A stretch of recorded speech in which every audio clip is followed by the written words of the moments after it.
Saya seorang Muhammadiyah memutuskan puasa hari Sabtu, lalu negara mengumumkan puasa hari Ahad. Saya ikut mana? Lalu kata yang datang dari kelompok ini, atiullah wa atiur rasul wa ulil amri minkum. Taatlah kepada ulil amri. Kata yang Muhammadiyah, ulil amri itu Din Samsudin, bukan Jokowi. Karena ini kan tidak diangkat berdasarkan surah. Coba tengok tafsirnya. Ulil amri itu ulama, bukan pemimpin. Ini demokrasi, kata dia. Kata yang satu lagi, kamu kalau nggak mau ikut presiden, bakar aja KTP-mu, bakar aja SIM, pergi tinggal ke hutan sana. Akhirnya kelailah. Kenapa pertentangan ini terjadi? Karena sidang isbatnya diekspos. Akhirnya 2 tahun belakangan ini muncul ide, jangan lagi sidang isbat itu diekspos sehingga semua nonton. Sidang isbat di ruang tertutup, mau kelahi antara NU sama Muhammadiyah, kelahi di ruang tertutup itu, tapi suara yang keluar tetap satu. Itu yang terjadi di Mesir, antara hisab, ilmu astronomi, dengan ru'yah yang pakai itu dikombinasikan. Jadi hisab dengan ru'yah bukan dikonfrontir, ditabrakkan, tapi dikombinasikan. Maka yang mestinya keluar itu satu suara. Sudah terwujud 2 tahun ini bisa satu suara, karena waktu itu sidang isbatnya tertutup, nanti yang keluar adalah langsung satu kata. Dengan ini kami semua ormas sepakat bahwa besok adalah 1 Ramadan. Walaupun bisik-bisik di dalam katanya ini mereka Ustadz seperti arisan, untuk tahun ini Muhammadiyah, untuk tahun depan NU. Wallahu alam betul atau tidak, tapi yang jelas mampu mempersatukan. Andai ini terjadi, satu, amat sangat baik, bagus, positif. Orang luar agama kita tidak membenturkan kita. Andai balik ke lagu lama, dibenturkan antara ormas dengan negara, ikut mana? Saya pribadi menyarankan istafti qalbak wa in aftakal muftun. Ikutlah apa yang engkau yakini benar menurut engkau, walaupun 1000 orang berfatwa, memberikan fatwa kepadamu.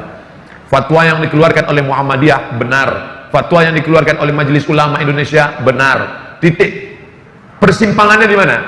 Penetapan pada angka minimal. MUI, NU menetapkan angka 2 derajat. Jika 2 derajat, maka dia dapat dikatakan hilal. Bila kurang dari 2 derajat, 1,5 bukan hilal. Sedangkan Muhammadiyah angkanya rendah, 0,5 pun sudah dianggap sebagai hilal. Turki lebih tinggi. Turki menetapkan hilal kalau 6 derajat. 6 derajat baru hilal, 2 derajat tidak hilal. Kesepakatan 6 negara, Brunei Darussalam, Singapura, Indonesia, Malaysia, Patani Thailand Selatan, Moro Filipina, 6 yang muslim ini menyepakati 2 derajat baru disebut hilal. Kalau kurang dari 2 derajat bukan hilal. Tapi Muhammadiyah dia katakan 0,5 pun kalau sudah itu hilal, maka dia adalah hilal, maka boleh. Di situ letak persimpangannya. Maka bagi adik-adik yang bapak-bapak yang ikut Muhammadiyah, itu ijtihad, maka dia ikut itu tidak. Ustadz sendiri ikut mana? Saya Komisi Fatwa Majelis Ulama Indonesia Provinsi Riau, maka saya ikut hasil sidang Komisi Fatwa. Kalau Komisi Fatwa mengatakan berdasarkan penampakan 2 derajat besok puasa, maka saya ikut itu. Tapi kalau Muhammadiyah mengundang saya khutbah, saya nggak mau ikut. Karena kalau saya ikut undangan Muhammadiyah, ikut nanti saya bisa khutbah 2 kali. Hari ini saya khutbah di Muhammadiyah, besok saya khutbah sebagai Komisi Fatwa MUI. Nah, itu perlu juga disampaikan bagi jamaah yang menyampaikan khutbah. Ikuti salah satu, jangan ikut dua-duanya. Selanjutnya tentang masalah apa tadi? Bagaimana spirit Ramadan bisa dibawa keluar Ramadan? Kebanyakan kan semangatnya di Ramadan itu aja. Terlihat dari masjid-masjid yang pakai tenda keluar. Sampai tendanya itu keluar kalau pada tanggal 1 sampai 2. Lalu kemudian habis itu babak semifinal. Habis itu final, akhirnya adalah malam Idul Fitri, itu kembali ke pemain inti. Pemain naturalisasi kabur semua sudah. Makanya kalau kita pahami, makanya tadi awal kajian kita, kalau ingat, coba ingat, di awal kajian kita tadi adalah judulnya, jangan jadikan agama sebagai seremonial, rutinitas. Rutinitas Ramadan, rutinitas Sya'ban, rutinitas Rajab, jangan jadikan sebagai rutinitas. Maka pahami maknanya. Syawal artinya, kita lihat penggunaan kata Syawal. Ini tiang neraca timbangan zaman dulu, bukan timbangan duduk, timbangan yang pakai tiang. Di sisi kiri ada alat penimbang, di sisi kanan ada alat penimbang. Ketika diletakkan barang yang ditimbang, lalu salah satunya naik ke atas, yang satu turun ke bawah. Yang naik itu bahasa Arabnya Syawal. Naik ke atas artinya Syawal. Ekor ayam turun ke bawah, ekor sapi turun ke bawah, ekor kucing turun ke bawah. Tapi ada binatang yang ekornya naik ke atas, itu disebut dengan Syawal. Apa itu? Ekor kalajengking. Naik ke atas. Kemudian ketika onta, musim panas, moncong onta dikerubungi lalat. Maka onta menaikkan ekornya ke atas untuk mengusir lalat. Maka itu disebut dengan Syawal. Maka makna Syawal adalah peningkatan. Makanya setelah Ramadan disuruh puasa 6 hari. Untuk apa puasa 6 hari? Semangat di bulan Syawal, semangat di bulan Ramadan, dilanjutkan ke Syawal. Nah, itu dipahami maknanya dengan baik. Sudah saya pahami dengan baik, tapi tetap juga molor sholat subuh jam 6:30 Pak Ustaz. Maka sering-sering ngelihat orang sakit. Sering-sering lihat orang sakit itu membangkitkan semangat ibadah. Bagi yang sedang down sekarang, udah dengar ceramah, nggak juga ngecas, nggak naik juga, maka pulang dari sini langsung ke rumah sakit. Kalau security-nya nanya, Mas mau jenguk siapa? Semua yang sakit mau saya jenguk. Ikuti orang mati. Man syahidal janazata, siapa yang ikut jenazah hatta tusalla alaiha, sampai sholat jenazah lahu qirat, dapat 1 pahala. Wa man syahidal janazata, siapa yang menyaksikan jenazah hatta tudfana, sampai dikubur di liang lahat, lahu qiratan, dapat 2 qirat. Sahabat bertanya, wa mal qiratan ya Rasulullah, apa itu 2 qirat? Apa kata Rasul? Mithlul jabalainil azimaini, seperti 2 bukit Uhud yang besar. Maka apa manfaatnya melihat jenazah terbujur kaku, yang dulu kaya raya, yang dulu profesor, doktor, penguasa, yang dulu hebat, masyhur, ternyata kalau mati yang dibawa hanya amal juga. Memang yang paling sulit adalah istiqomah. Makanya ketika seorang sahabat bertanya, ya Rasulullah, ausini wa aujiz, berikan aku 1 pesan, jangan banyak-banyak, singkat, padat. Apa dia? Qul amantu billah tsumma istaqim, istiqomahlah. Makanya orang yang istiqomah itu balasannya luar biasa. Ketika sebelum malaikat maut mencabut nyawanya, maka malaikat sudah turun berbisik ke telinganya, alladzina qalu rabbuna Allah, orang yang mengatakan Tuhanku Allah, tsumma istaqamu, kemudian istiqamah, tatanazzalu alaihimul malaika, turun malaikat berbisik ke telinganya, alla takhafu, jangan kau takut, wala tahzanu, jangan kau sedih, wa abshiru bil jannati allati kuntum tu'adun, berbahagialah engkau mendapatkan surga yang dijanjikan oleh Tuhanmu, dan yang dapat itu hanya istiqamah. Maka terus berjamaah, alaikum bil jamaah, ada pengajian datang, ada kajian-kajian dekat rumah, di masjid hadir, itu salah satu cara untuk istiqomah. Lihat orang sakit, jenguk orang mati, terus berjamaah. Harus ada memaksakan diri. Kalau tidak ada, kamu kenapa nggak kajian? Saya ngalir aja lah seperti air. Ngalir apa? Iya, kalau airnya kalau air comberan, ngalir aja lah. Terserah yang di atas aja lah. Apa di atas? Cicak. Harus ada bergerak, ngerti, paham. Wallahu a'lam bishawab. Baik.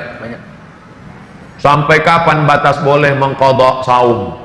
Ini puasa Ramadan tahun lalu. Ini 29 hari lagi puasa. Maka puasa yang ini diqadhanya kapan? Nih, qadha artinya ganti. Ini kesempatan emas nih. Puasa, ganti puasa sekarang. Siapa yang mengganti puasa di bulan Sya'ban, hari Senin automatically dapat 3. Puasa qadha lunas 1 hari, puasa rajab sunat Sya'ban dapat, puasa hari Senin dapat. Niatnya 1 aja. Saya niat puasa qadha, otomatis dapat 3. Jadi nggak perlu niatnya 3. Saya niat puasa qadha sekaligus puasa sunat Sya'ban sekaligus puasa Kamis. Batasnya kapan? Sampai Ramadan ini. Kalau ntar sampai Ramadan dia belum mengqadha juga, apakah gimana? Maka dia tetap qadha selesai Ramadan, hanya saja kena denda plus. Kalau di sini dia cuma qadha. Tapi kalau sudah lewat Ramadan ini, maka dia kena 2. Qadha plus fidyah. Fidyah itu apa? Memberi makan fakir miskin 1 hari. Bukan 1 kali makan. Banyak orang berpahaman keliru, 1 kali makan. 1 hari makan. Ustaz, 1 kali apa 1 hari? 1 hari. 1 hari berapa kali makan Ustaz? Kamu makan berapa kali? Kalau kamu makan sehari, kasih sehari. Kalau makan sekali, kasih sekali. Makan berapa kali? Saya makannya Ustaz, nggak pernah saya hitung. Dikit-dikit makan, dikit-dikit makan. Paling tidak 3 kali. Makan pagi, makan siang, makan malam. Assalamualaikum, waalaikumsalam warahmatullahi wabarakatuh. Saya belakangan ini malu dengan diri saya sendiri dan Allah, karena orang-orang yang mengkategorikan saya sebagai orang soleh. Primus berarti, pria muka soleh. Padahal di balik itu saya sekarang terjerumus kembali ke dalam salah satu dosa besar. Saya takut menjadi orang yang dikatakan munafik dan kedok belaka di hadapan Allah. Saya tidak ngerti kenapa saya terjerumus kembali setelah sekian lama, padahal tingkat keimanan amalan meningkat. Ustadz mohon untuk memberikan arahan, untuk memberikan cara kepada saya untuk taubatan nasuha, dan mohon juga Ustadz untuk berkenan mendoakan saya sehingga tidak terjerumus. Mengapa? Why? Kenapa kembali terjerumus? Maka kalau ada orang tobat, setelah tobat dia kembali ke masa lalu, yang perlu ditelusuri adalah mengapa dia kembali. Akar masalah penyakitnya apa? Saya kembali ke pekerjaan yang lama itu Pak Ustadz karena masalah ekonomi. Oh, berarti Anda terjebak riba. Sebelum tobat riba, setelah tobat kembali ke riba. Berarti ekonominya mesti diperbaiki. Lepaskan dirimu dari riba. Berarti ekonomi. Apa sebabnya? Saya dulu Pak Ustadz sudah berhenti, nggak lagi nyanyi-nyanyi karaoke, lagu metal, lagu hantu, lagu setan. Tapi sekarang masih. Sebabnya Pak? Pergaulan. Berarti harus di-cut pergaulannya. Sebab kamu kenapa? Saya kembali ke masa lalu, perbuatan ini. Masalahnya apa? Seks. Kenapa muncul masalah seks? Karena belum menikah. Ya nikah. Man istata'a minkumul ba'ah. Siapa yang sudah mampu falyatazawwaj, menikah. Kalau nggak sanggup menikah, falaihi bisawm, perbanyak puasa sunat. Makan berkurang, libido seksual turun, nafsu ada, tenaga nggak ada. Nafsunya ada, tenaganya nggak ada. Apalagi mahasiswa di kampus, datang kawan, tengok tuh ada cewek cantik. Mana? Udah nggak ngeliat. Maka disuruh banyak mempuasa sunat. Maka jangan mengobati masalah yang sebenarnya bukan inti masalah. Maka saya kalau ceramah saya mesti tahu dulu ini masalahnya apa. Jangan sampai kita bawa entrostop, ternyata orang sakit migrain. Kita bawa bodrek, dia menceret, nggak sesuai. Maka kamu yang paling mengerti tentang dirimu. Apa masalahmu? Atasi masalah tanpa masalah. Nggak ada ya syariah. Kenali diri. Halakamru'un lam ya'rif qadrahu. Orang yang paling celaka adalah orang yang tidak mengerti dirinya. Kamu masalah sekarang. Iya. Masalah kamu apa? Disitulah letak masalahnya Pak Ustaz. Saya tak mengerti apa masalah saya. Ini paling masalah. Bagaimana hukum menikahi wanita yang sudah tidak perawan lagi? Padahal lelaki itu belum pernah melakukan serupa kepada wanita. Apakah boleh menikahinya? Nama kitabnya Fikih Sunnah. Nama penulisnya Sayyid Sabiq.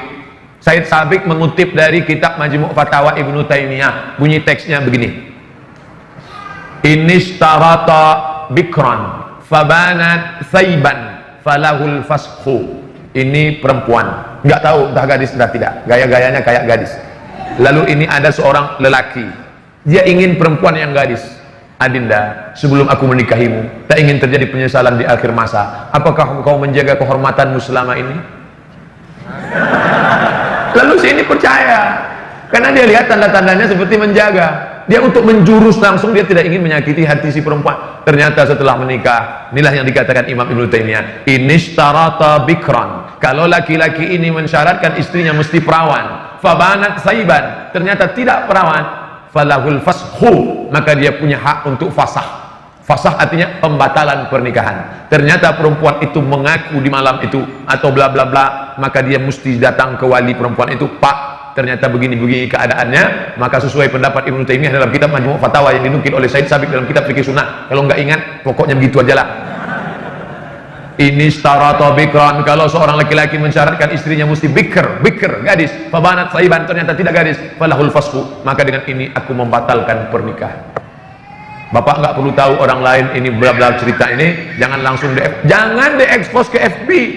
Ini penyakit orang sekarang. Begitu terjadi masalah, ternyata kau tidak seperti yang kuinginkan. Kasihan. Bagi yang suka tolong like and share. Bukan begitu cara menyelesaikan masalah. Selesaikan menurut tuntunan syar'i agama Islam.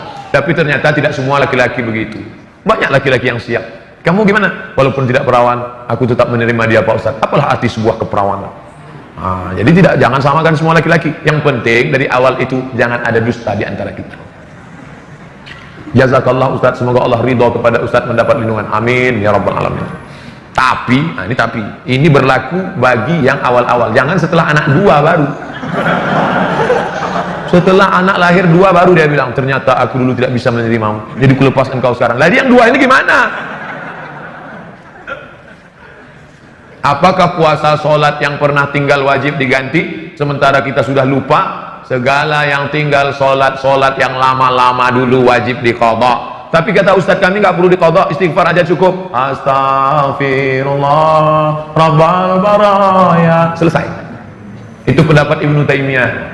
Hanafi, Maliki, Syafi'i, Hambali mengatakan wajib diqadha, diganti. Cara gantinya gimana? Selesai satu sholat langsung qadha. Ntar zuhur, ntar Jumat Pak Ustaz. Oke, Jumat.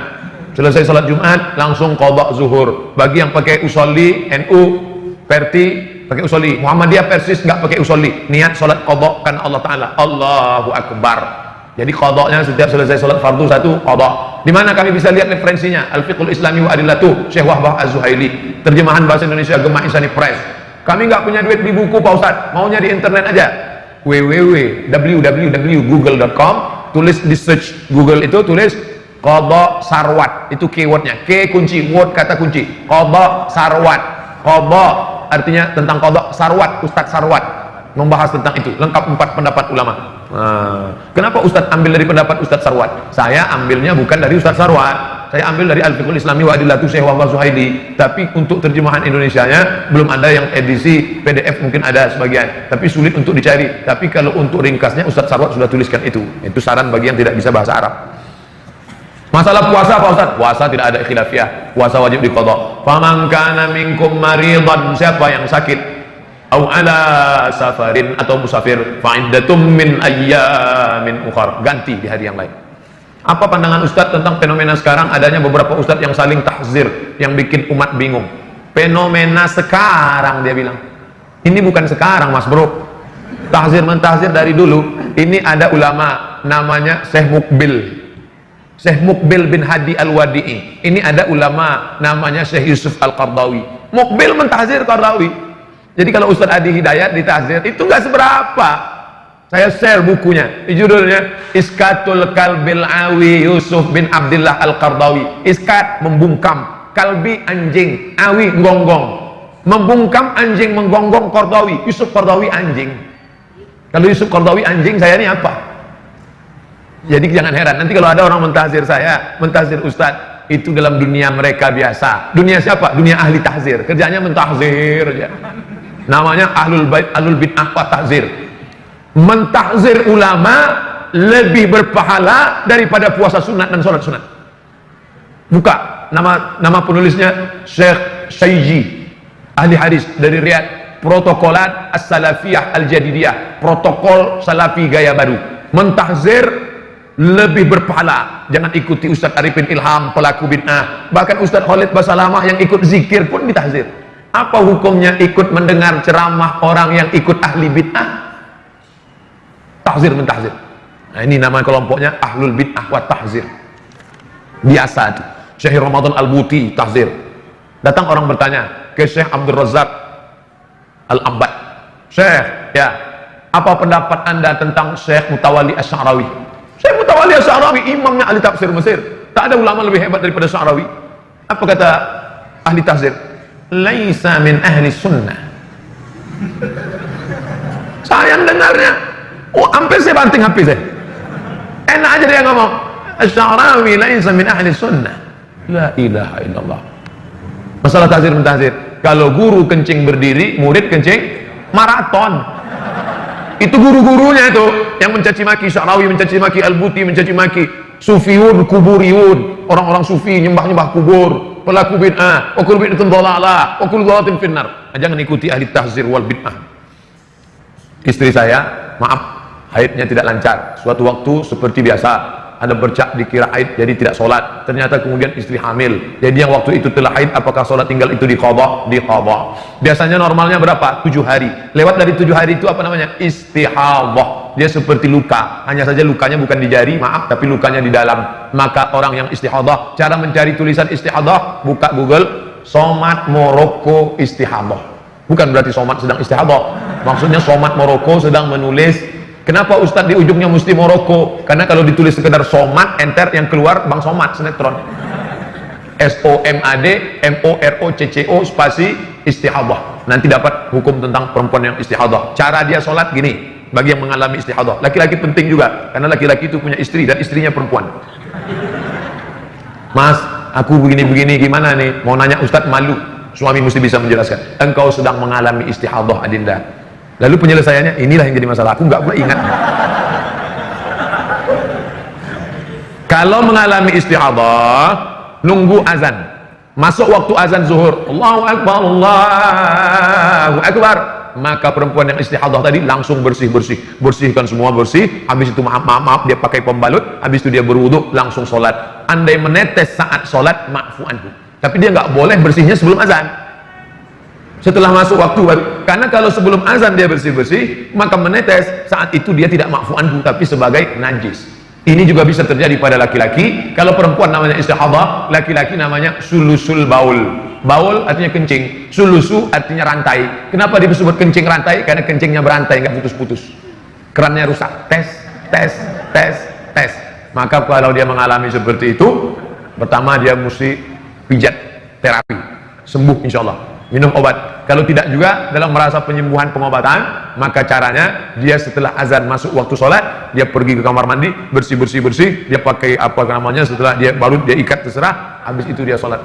Allahu Akbar. Andai menetes pada saat itu, maka itu ma'fu anhu, termaafkan. Bisa terjadi pada laki-laki, bisa terjadi pada perempuan.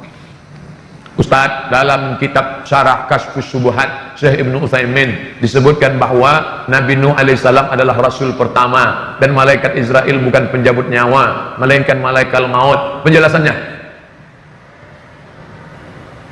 Nabi Adam bukan nabi. Kata Syekh Ibnu Utsaimin, ahlu sunnah wal jamaah sepakat jumhur ulama, semua nabi yang 25 itu nabi dan rasul, karena di dalam Al-Quran itu disebutkan nabi-nabi dan rasul. Kenapa cuma Adam, Idris, Nuh, Saleh, Ilyas, Ilyasa sampai 25? Karena hanya 25 nama itulah yang ada dalam Quran. Tapi itu bukan batasan, tapi itu sebagai example. Sepakat jumhur ulama bahwa nabi-nabi dan rasul adalah yang 25 itu. Jadi kalau ada yang mengatakan Adam bukan nabi, maka dia sudah keluar dari jumhur. Dan memang mereka biasanya menyalahi jumhur, keluar daripada jumhur. Jumhur ulama, Adam, Idris, Nuh, Saleh, Ilyas, Ilyasa, Zakaria, Musa, Yahya, Isa, Daud, Sulaiman, Ayub, Musa sampai Muhammad SAW, sepakat nabi dan rasul. Mereka boleh jadi menerima untuk dirinya disampaikan kepada umatnya, atau dia melanjutkan nabi yang sebelumnya. Maka Adam tidak diperselisihkan jumhur bahwa dia nabi dan rasul. Baca tulisan itu dalam buku-buku tauhid, karena tauhid itu objek kajiannya tentang 6: Allah, malaikat, nabi, hari kiamat, kiamat, takdir. Tentang nama malaikat tidak ada dalam hadis namanya Israel, tak ada. Lalu bagaimana dengan lagu bila Israel datang memanggil? Nama Israel itu bukan dari hadis Nabi. Nah, yang jadi masalah, bolehkah kita mengambil yang bukan dari hadis, mengambil dari kitab perjanjian lama? Maka jika dia tidak terkait tentang masalah Allah, masalah akidah, boleh. Contoh, Imam Ibnu Katsir yang ahli hadis dan ahli tafsir, yang punya tafsir Al-Quranil Azim, tentang umur Nabi Ibrahim saat anaknya lahir. Umur Nabi Ibrahim 86 tahun ketika Ismail lahir. Itu bukan dari hadis. Dari mana dia ambil? Dari kitab perjanjian lama, dari riwayat-riwayat. Ini riwayat Israiliyat namanya. Israiliyat tidak boleh diambil kalau terkait dengan akidah, tapi kalau terkait dengan kisah, terkait dengan historis, tak jadi masalah. Karena masalah Israiliyat terbagi 3. Yang pertama, yang terkait masalah akidah, Nabi menyobek, disobek Nabi Taurat yang dibawa oleh Umar. Umar bawa Taurat, kata Umar dan Nabi, Umar sini, itu apa? Taurat ya Rasulullah. Nabi sobek. Kenapa Nabi marah? Karena terpengaruh masalah tauhid, Nabi tak suka. Tapi ada yang sifatnya masalah sejarah. Kalau masalah sejarah, maka boleh diambil selama tidak merusak akidah. Termasuklah masalah Israel ini. Maka dari dulu ulama banyak menulis. Lihatlah di kitab-kitab tafsir, ulama-ulama fiqh terpercaya pun menyebut dengan Israel. Nah, jadi bagi yang tidak mau, persimpangannya adalah kami tidak mau pakai riwayat Israiliyat. Harga mati. Yang satu mengatakan Israiliyat pun boleh dipakai kalau hanya dalam kasus masalah historis sejarah. Ketika bulan Ramadan, kenapa masih ada orang yang berbuat mungkar? Padahal setan kan dibelenggu.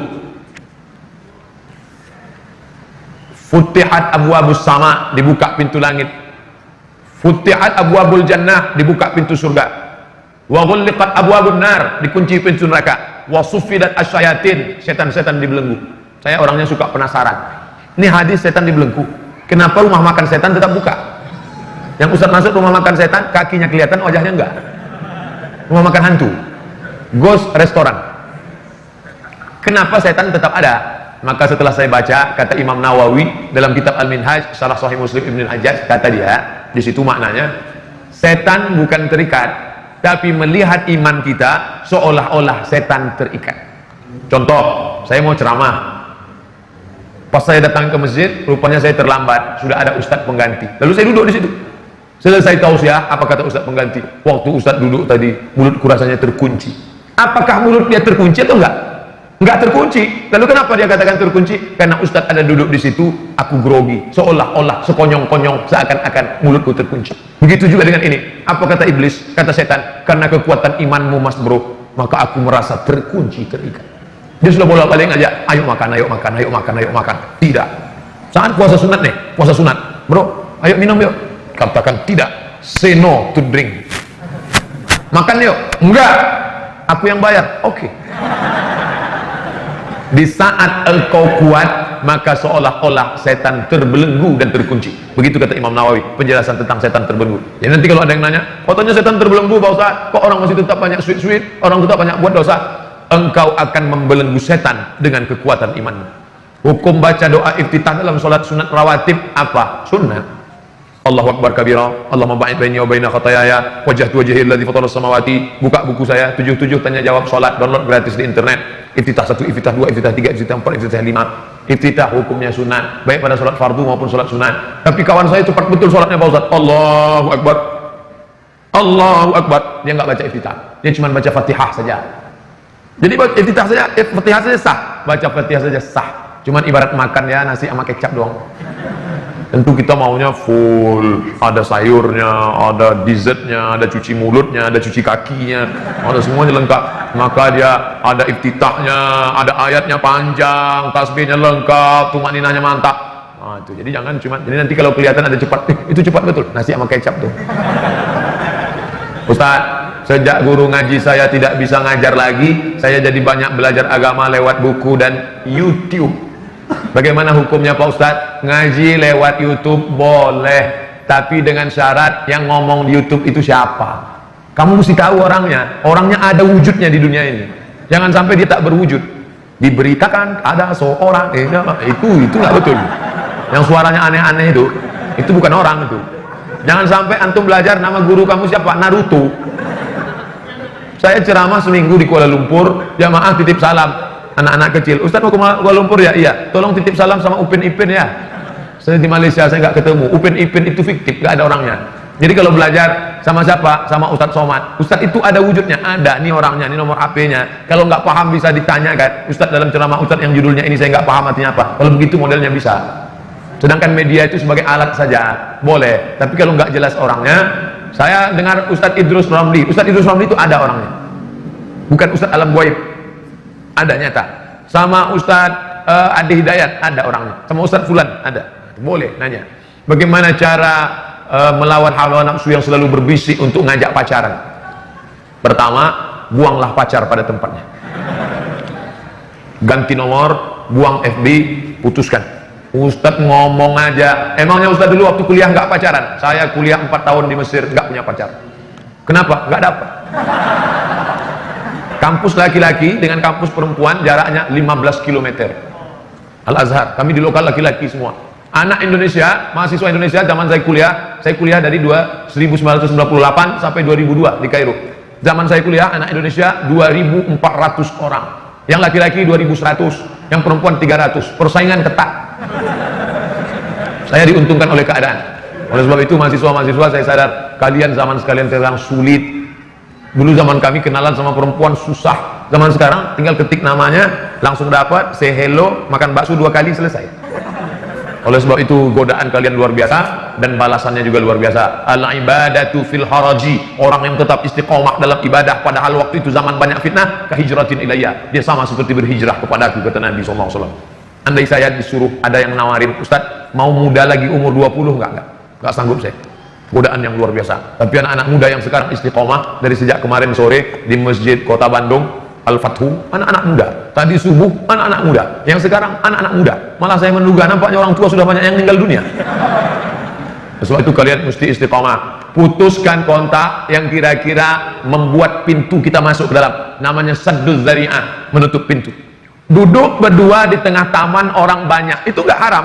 Duduk kita satu kursi berdua. Orang ramai di tengah taman, enggak berdosa. Tapi menurut sadduz zari'ah haram. Kenapa? Karena itu akan berlanjut kepada yang lain-lain. Makanya hindari ini miss call.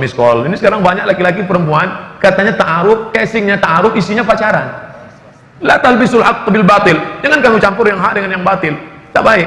Oleh sebab itu yang agak mengarah-arah ke sana, buang. Ada SMS masuk, Ustaz, bolehkah saya membangunkan teman saya untuk tahajud?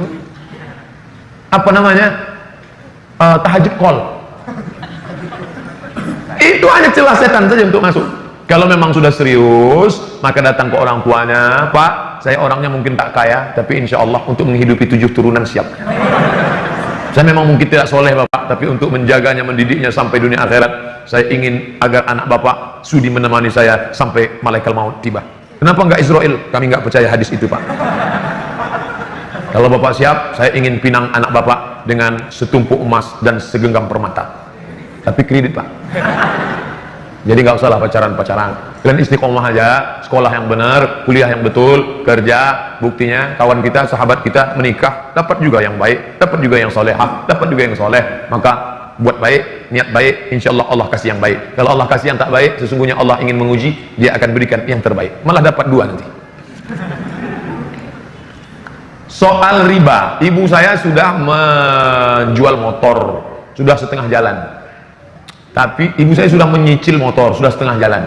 Artinya kreditnya sudah setengah. Tapi saya baru tahu kalau itu riba. Saya harus bagaimana Pak Ustaz? Berhenti nyicil atau lanjutkan? Kalau ada yang bisa dijual untuk ngebom motor ini, hancur dong. Sisa cicilan berapa lagi? 7 juta. Ini bisa dijual 7 juta. Iya, tutup ini. Cash, lunas. Kalau ada yang bisa begitu, tutup. Kalau nggak bisa Pak Ustadz, motornya dijual sehingga putus. Kalau jual motor saya jalan kaki. Yang tertinggi tutup, jual barang tutup. Nggak bisa nomor 2, jual ini. Nggak juga bisa nomor 3. Lanjutkan sampai lunas. Darurat tubihul mahzurat. Saya Pak Ustadz pagi kuliah, sore kerja, satu-satunya transportasi ini. Kalau ini dijual nanti saya mati.